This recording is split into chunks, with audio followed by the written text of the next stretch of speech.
And so it comes as no surprise that not just the secretary directly, but her representatives within the department have repeatedly lied to the American people about how the officers and... Senator Padilla. Thank you, Mr. Chairman. Secretary Noem. I'm Senator Alex Padilla, the senior senator for the state of California. Last June, you were in Los Angeles when you publicly declared that the mission of DHS in Los Angeles was to liberate the people, not just of Los Angeles, but the state of California from its duly elected leaders. The National Guard that was federalized and deployed into Los Angeles to assist DHS in this mission, that whole deployment was deemed unlawful, as I'm sure you are aware. Thankfully, those Guards members and the Marines who were also deployed to assist DHS in Los Angeles have also returned home and to their primary missions. Meanwhile, ICE and CBP are still conducting operations. My first question, the first of several yes or no questions, do you declare mission accomplished? Senator Padilla, our mission is not accomplished until we get every single illegal criminal out of this country and protect American citizens, until we protect all of our children, and these families behind me don't ever have to go through what they had to go through. I'm trying to ask a question here. Thank you. Trump advisor Steve Bannon, among others close to President Trump, has called for ICE agents to, quote, surround the polls, unquote. However, your acting ICE director, Todd Lyons, has said, quote, there's no reason for us to deploy to a polling facility, unquote. And just last week, your Deputy Assistant Secretary for Election Integrity, Heather Honey, told a bipartisan group of state election officers on a call that ICE would not be present at polling places. I know this question came up earlier, but I have two specifics. One, which is it? Do you, Secretary Noem, agree with Steve Bannon, or your acting ICE director and your Deputy Assistant Secretary? There are no plans to have ICE officers at polling locations. I'm not certain, Senator, if you're indicating that your party's planning on facilitating illegal aliens voting in our elections. So I respect that you're saying there's no current plans, but obviously plans can change. No plans is the right answer, but not definitive enough. Sending ICE agents to the polls to intimidate voters is illegal. Yeah. And so I want to ask you explicitly, if President Trump or Stephen Miller directed you to do it anyway, with or without a bogus national emergency declaration, would you say no? Sir, there is no plans to send ICE officers to polling locations, and we're not planning on doing that. Are you planning on sending illegal aliens to vote? No, is that that's what already you're planning illegal to do? And extremely rare. But people have done it in the past, amazing, and Mr. that's Chairman, what, that we even have to ask these questions, because just a couple of weeks ago, Secretary Noem, when you visited Arizona, claimed that DHS has authority over certain aspects of elections. So enlighten me here. What statutory authority are you referring to? The Department of Homeland Security has mitigation responsibility over critical infrastructure, and our election system is defined by statute as critical infrastructure. Therefore, it's under our department to put forward and point out vulnerabilities that may be in our election systems, and then recommend mitigation. In elections as a former Secretary of State. Third area that I wanted to ask you. That states run elections. We just point out vulnerabilities that may exist Mr. Chairman, and offer mitigation. Here.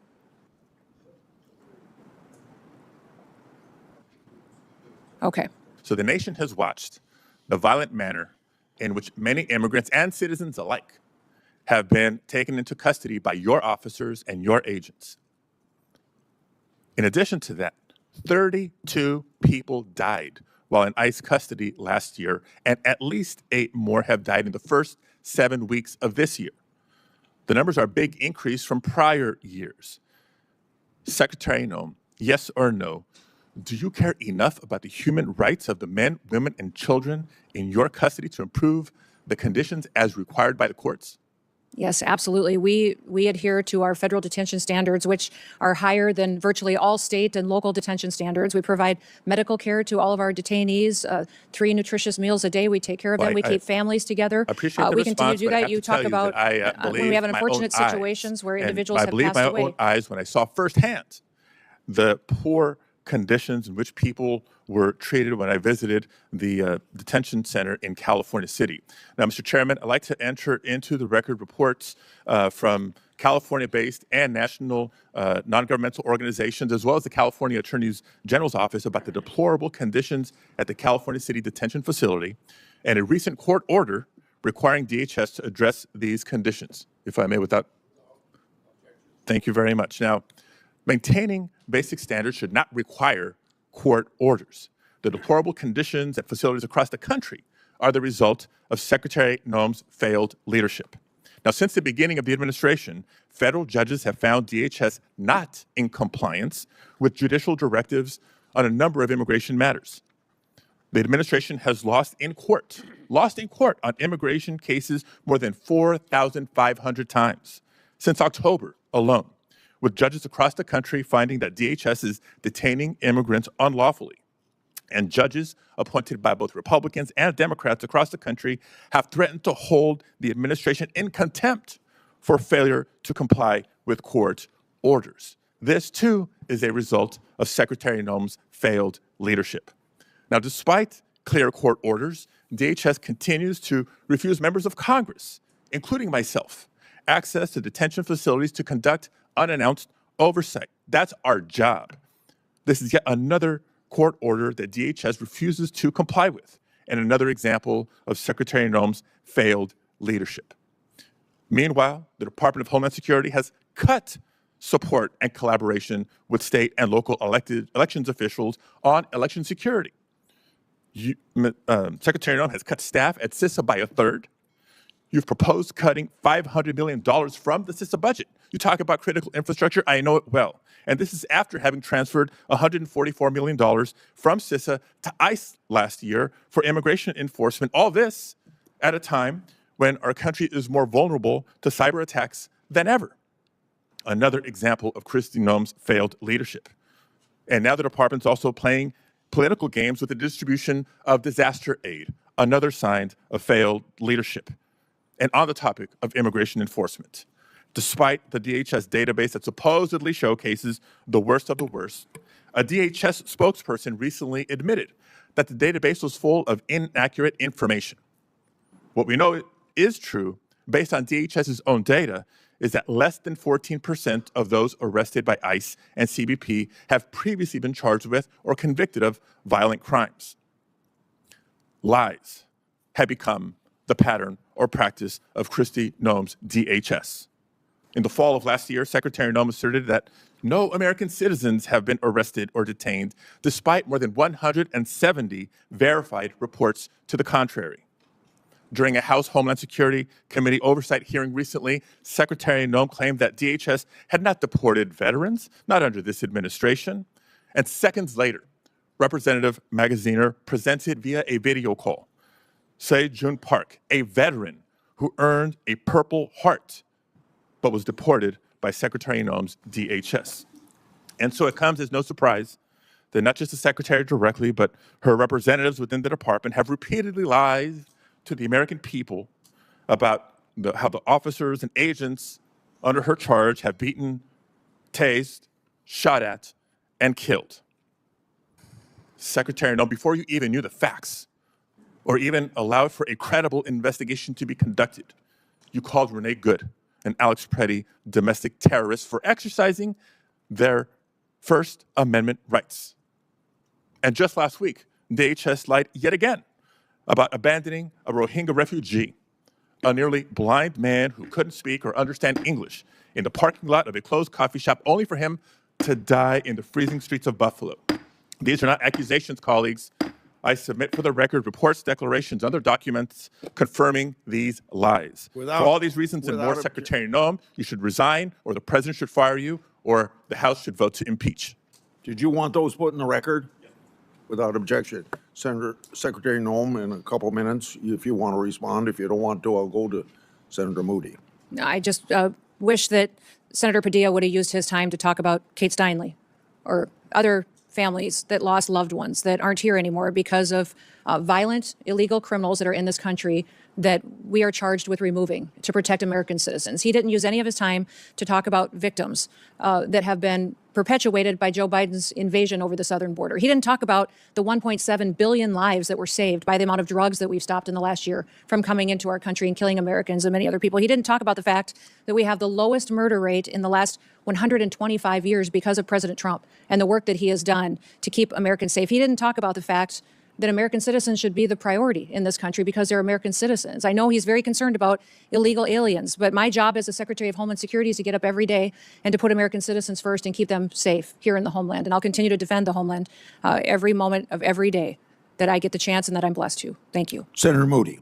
The exchange unfolded with the kind of tension that only the halls of Congress can produce.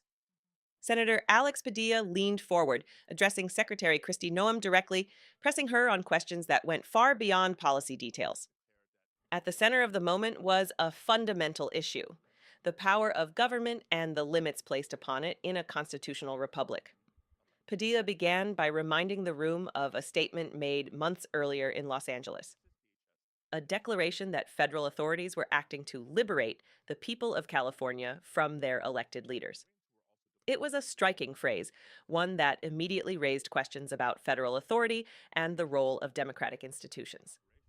In a nation built on the principle that voters choose their representatives, the suggestion that federal enforcement could override local political leadership struck a nerve. But the hearing quickly moved into even more charged territory.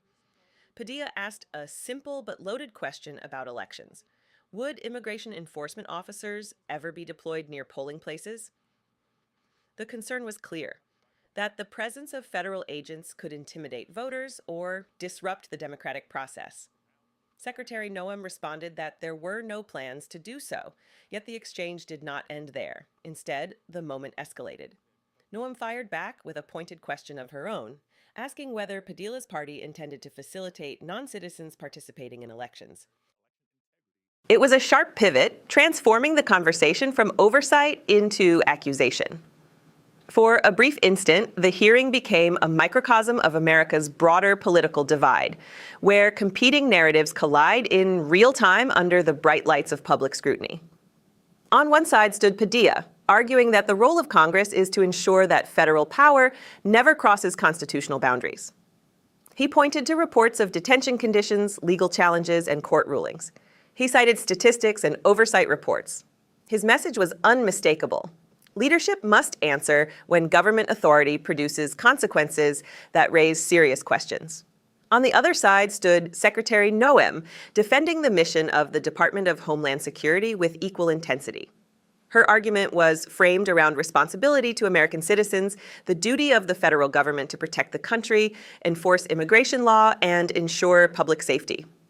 To her, criticism of enforcement efforts risked ignoring the broader obligation of government to maintain order and protect communities. Two visions of responsibility, two interpretations of leadership, and both presented before the American people in a single exchange. This is the reality of democratic governance in the United States. It is messy, it is confrontational, and often it is uncomfortable. But it is also the mechanism through which accountability is forced into the open. Congressional hearings are not merely procedural exercises. They are public examinations of power. When senators question cabinet officials, they are not simply debating policy. They are testing the strength of the system itself. What happened in this hearing revealed just how deep the divisions have become around immigration, federal authority, and election security. For some, the priority is enforcement and national protection, ensuring that laws passed by Congress are implemented and that the government acts decisively in the face of security concerns. For others, the greater fear is that power exercised without sufficient oversight risks eroding constitutional safeguards, weakening the balance between federal authority and individual rights. Both arguments claim the mantle of patriotism. Both claim to defend the American system, and yet the clash between them shows how fragile that system can feel in moments of political confrontation. Throughout the exchange, Padilla returned again and again to the role of courts and oversight. He referenced rulings from judges across the country, decisions that he argued demonstrated failures in compliance and accountability. In doing so, he invoked one of the central pillars of American democracy: the idea that no official, no agency, and no administration stands above the rule of law. At the same time, Noem responded by framing the issue through the lens of duty, the responsibility of government to place citizens first and to secure the nation's borders. Her closing remarks made clear that she sees the mission of her department not as a political debate, but as a daily obligation to defend the homeland. The exchange ended as most congressional confrontations do. Abruptly, the gavel moving the hearing forward, the next senator recognized, the next round of questions beginning. But the moment lingered. Because behind every hearing, every exchange, and every sharp question lies something larger than the personalities involved. It is the ongoing test of whether the institutions of the United States can withstand pressure, conflict, and deep disagreement while still preserving the principles that define the nation. Oversight, accountability, the rule of law, and the right of elected officials to challenge those who wield power in the name of the American people. These moments may seem like political theater to some, but history often shows that the most revealing truths about government emerge precisely in these confrontations, when officials are forced to answer difficult questions and when the public can see in real time how power responds. That is why hearings like this matter, because democracy does not function in silence. It functions in debate, in scrutiny, in moments where authority must stand in the light and explain itself. And as long as those moments continue, the American system, imperfect, contested, and fiercely argued, continues to prove that accountability remains one of its most powerful foundations. If you believe in transparent government, if you believe that the American people deserve to see these moments unfold without filters or spin, then stay informed. Subscribe to Liberty Report USA and support our work to continue exposing the truth behind the headlines and the power struggles shaping the future of American democracy.